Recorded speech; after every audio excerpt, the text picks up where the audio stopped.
तो दोस्तों, आज हम आपको एक ऐसी कहानी से रूबरू करवाने जा रहे हैं जिसे सुनने के बाद आप सबकी रातों की नींद उड़ जाएगी और आपको सच में डर का एहसास होने लगेगा। तो चलिए इस कहानी को शुरू करते हैं। दिल्ली के भीड़-भाड़ इलाके में स्थित एक पुराना होटल, जिसे होटल अश्विनी के नाम से जाना जाता था, कई सालों से खंडहर बना हुआ होटल था। लोगों का कहना था कि इस होटल में असाधारण घटनाएं घटती रहती है और यहाँ रात बिताने की हिम्मत करने वाले कभी वापस नहीं लौटे। धीरे धीरे होटल बंद हो गया और लोग उसे भूतिया जगह मानने लगे। राहुल और उसके दोस्त, जो हॉरर कहानियों के शौकीन थे, इस होटल के बारे में सुन रखा था। एक दिन उन्होंने फैसला किया कि वे वहां जाकर उस रहस्य को सुलझाएंगे और पता करेंगे क्या यह हकीकत है या बस अफवाह। राहुल, उसकी गर्लफ्रेंड प्रिया और उनके 3 दोस्त विकास, समीर और अनन्या रात को होटल में जाकर उसे एक्सप्लोर करने का प्लान बनाया। उन्हें डर तो था ही, लेकिन उनमें रोमांच की भावना ज़्यादा थी। शाम को 7 बजे वे सब एक कार में होटल की ओर निकले। रास्ते में राहुल ने कहा, क्या तुमने सुना है कि यहाँ लोग गायब भी हो जाते हैं? मुझे नहीं लगता, ये सिर्फ अफवाहें हैं। लेकिन प्रिया और बाकी दोस्त हंसने लगे। विकास ने कहा, चलो यार, कुछ नहीं होगा, ये सब लोगों के मनगढ़ंत किस्से हैं। करीब 9 बजे वे होटल पहुंच गए। होटल अश्विनी 4 मंजिला इमारत थी, जो अब पूरी तरह से जर्जर हो चुकी थी। खिड़कियों के कांच टूटे हुए थे और दरवाजे जंग खा चुके थे। चारों ओर घना अंधेरा था और हल्की हल्की ठंडी हवा चल रही थी, जो माहौल को और भी भयानक बना रही थी। जैसे ही उन्होंने मुख्य दरवाजा खोला, उसे जोर से धक्का देना पड़ा। दरवाजे के खुलते ही एक अजीब सी बदबू उनके नाक में घुसी, जैसे कोई चीज सड़ रही हो। राहुल ने टॉर्च चलाकर आगे और रोशनी की। होटल के अंदर पुराने फर्नीचर पड़े हुए थे, जिन पर धूल, मिट्टी, कचरा जमी हुई थी।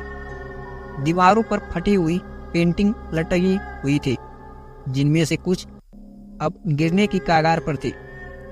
पहले तो सब सामान्य था, लेकिन जैसे ही वे अंदर बढ़े, उन्हें एक अजीब सी आवाज सुनाई देने लगी। ये क्या है? अनन्या ने डरते हुए पूछा। समीर ने हंसते हुए कहा, अरे कुछ नहीं, शायद हवा की आवाज है। वे सब मिलकर होटल की सीढ़ियां चढ़ने लगे। पहली मंजिल पर पहुंचते ही अचानक हवा तेज हो गई। टॉर्च की रोशनी एकदम टिमटिमाने लगी। तभी प्रिया ने महसूस किया कि कोई उसे कंधे को छू रहा है। उसने जल्दी से मुड़कर देखा, लेकिन वहां कोई नहीं था। उसका चेहरा डर से सफेद पड़ गया।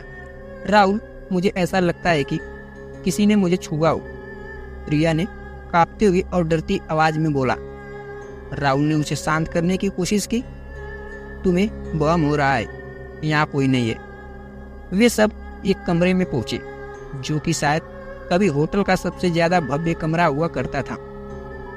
कमरे के बीचों बीच एक पुराना बेड था, जिस पर अब गंदगी और धूल जमा हो चुकी थी। तभी कमरे का दरवाजा अपने आप जोर से बंद हो गया। सब चौंक गए। विकास ने दौड़कर दरवाजा खोलने की कोशिश की, लेकिन दरवाजा जाम हो चुका था। अब उनकी धड़कनें तेज हो गई थी। कमरे में अचानक से तापमान गिरने लगा, जैसे कि वहां कोई ठंडी हवा का झोंका आया हो।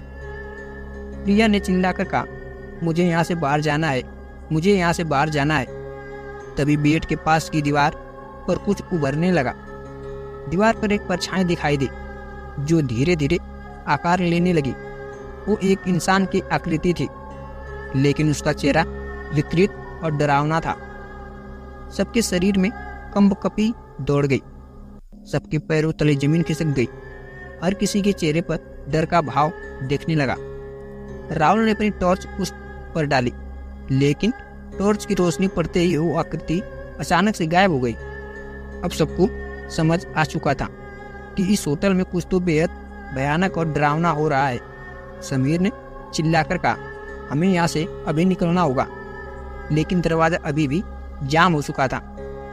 समीर ने हिम्मत करके खिड़की से बाहर झांकने की कोशिश की, लेकिन बाहर भी कोई रास्ता नजर नहीं आ रहा था। तभी अचानक प्रिया की आंखों से खून निकलने लगा। राहुल, मेरी आंखों में जलन हो रही है, प्रिया ने दर्द से चिल्लाते हुए कहा। राहुल ने देखा कि उसकी आंखों में से सचमुच खून बह रहा था। वो बहुत डर गया और उसने प्रिया को पकड़कर बैठ गया। तभी एक आवाज़ सुनाई दी, जैसे कोई कह रहा हो, तुम लोग यहाँ क्यों आए हो, यहाँ से चले जाओ। ये आवाज़ इतनी भयानक थी कि सबके रोंगटे खड़े हो गए। विकास ने पूछा, कौन हो तुम, हमें यहाँ से जाने दो। लेकिन कोई आगे से जवाब नहीं मिला, बस हवा और तेज हो गई। राहुल को अब यकीन हो चुका था कि यहाँ तो कोई आत्मा है। उसने अपने फ़ोन से रिकॉर्डिंग चालू की और पूछा, तुम कौन हो, तुम क्या चाहते हो। फ़ोन में अचानक से कुछ अजीब आवाज़ें रिकॉर्ड होने लगी, जैसे कोई बुदबुदा रहा हो। तभी दीवार पर खून से लिखा एक शब्द उभरने लगा, मौत। अब वे सब बुरी तरह से डर गए थे। विकास ने दरवाजे पर जोर से धक्का मारा और आखिरकार दरवाज़ा खुल गया। वे सब भागते हुए सीढ़ियों की ओर दौड़े, पर जब वे सीढ़ियों से उतरने लगे तो ऐसा लगा जैसे सीढ़ियाँ खत्म ही नहीं हो रही है। वे घंटों तक दौड़ते रहे, लेकिन नीचे पहुंचने का नाम ही नहीं ले रहे थे। यह देखकर सबके होश उड़ गए। तभी अचानक सबके सामने एक सफ़ेद साड़ी पहने औरत आकर खड़ी हो गई। उसका चेहरा खून से सना हुआ था और उसकी आंखें सूखकर लाल हो चुकी थी। उसने एक भयानक चीख मारी और राहुल की तरफ बढ़ने लगी। राहुल ने जैसे ही पीछे मुड़कर देखा, वो औरत फिर से गायब हो गई, लेकिन उसकी चीख अब भी गूंज रही थी। किसी तरह उन्होंने दरवाजे तक पहुंचकर होटल से बाहर छलांग लगा दी। बाहर आते ही वे सब धूल से लिपटे घबराए हुए खड़े थे। अब होटल शांत हो चुका था, लेकिन उसके मन में वे डरावनी रात हमेशा के लिए बस गई थी। अगले दिन जब वे गांव के बुजुर्ग से बात करने गए तो उन्होंने बताया कि उस होटल में कभी एक औरत की हत्या कर दी गई थी। वह होटल के मालिक की पत्नी थी, जो अपने पति के अवैध संबंधों के बारे में जानती थी और उससे परेशान हो चुकी थी। एक दिन जब उसने अपने पति को रंगे हाथों पकड़ लिया तो उसने गुस्से में आकर उसकी हत्या कर दी और उसकी लाश को होटल में एक गुप्त कमरे में छिपा दी। तब से उसकी आत्मा होटल में भटक रही थी और वहाँ आने जाने वाले हर एक इंसान को बदला ले रही है और उन्हें परेशान करती है। राहुल और उसके दोस्तों ने फिर कभी उस होटल का रुख तक नहीं किया। वे उस घटना को कभी नहीं भूल पाए और यह तय किया कि अब वे कभी भी उस भूतिया जगह पर नहीं जाएंगे। होटल अश्विनी आज भी वहीं खड़ा है, खंडहर के रूप में, लेकिन वहाँ कोई नहीं जाने की हिम्मत करता, क्योंकि हर किसी को अपनी जान की परवाह है, हर कोई जीना चाहता है। तो मेरे प्यारे दोस्तों, इसी के साथ ये जानकारी, यह हॉरर स्टोरी अब समाप्त होती है। यह कहानी आप सबको कैसी लगी? ये छोटी सी डरावनी कहानी अगर आप सबको पसंद आई हो तो प्लीज़ वीडियो को लाइक और हमारे चैनल को सब्सक्राइब जरूर करें। तो चलिए मिलते हैं एक ऐसी कहानी के साथ अगली वीडियो में। तब तक के लिए आप सभी का धन्यवाद।